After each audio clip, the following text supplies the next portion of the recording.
Do you have a teacher? Are you learning on your own?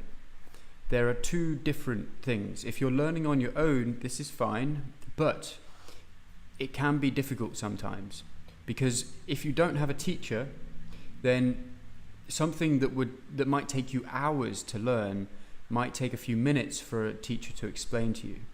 So sometimes people might like to learn on their own, sometimes they might like to have a teacher.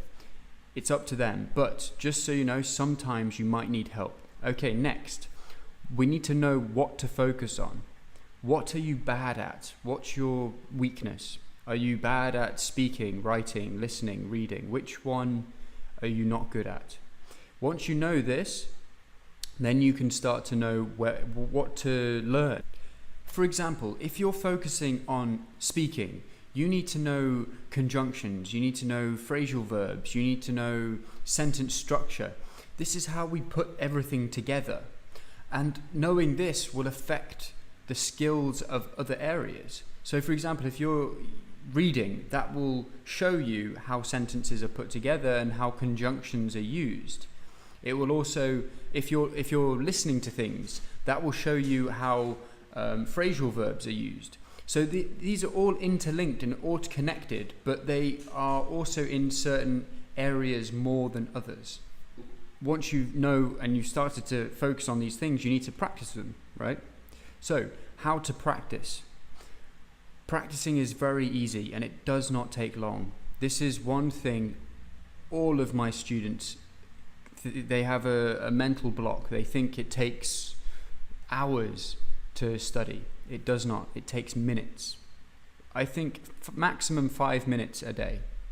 If, for example, you're focusing on speaking, what do? How do you practice this? So, you take your phone, okay, and you record your voice.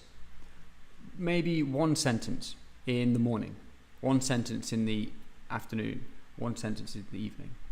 Okay, so how you do this? This does not take long, 5 seconds, 10 seconds. Pick up your phone, record your voice, and so let's say, for example, you're focusing on speaking, you want to learn phrasal verbs. Say a sentence with a phrasal verb in it. Okay, let's say, I get up at 10 o'clock every morning. There you go, phrasal verb, get up. Okay, so you record your voice, do this 1, 2, 3, if you can, do it 5 times a day. That would be perfect. But if you don't have time, fine. You can do it 2, 3, fine. Then afterwards, at the end of the day, come to your phone and listen to the recording and check that you got it right, because that's the most important thing. If you can only do it 1 time, fine, but check that you got the sentence right. And if you didn't get it right, then you have to know what mistake you made. And that's it. That's everything we need to know about learning English quickly. It's no secret. It's not. It's that simple.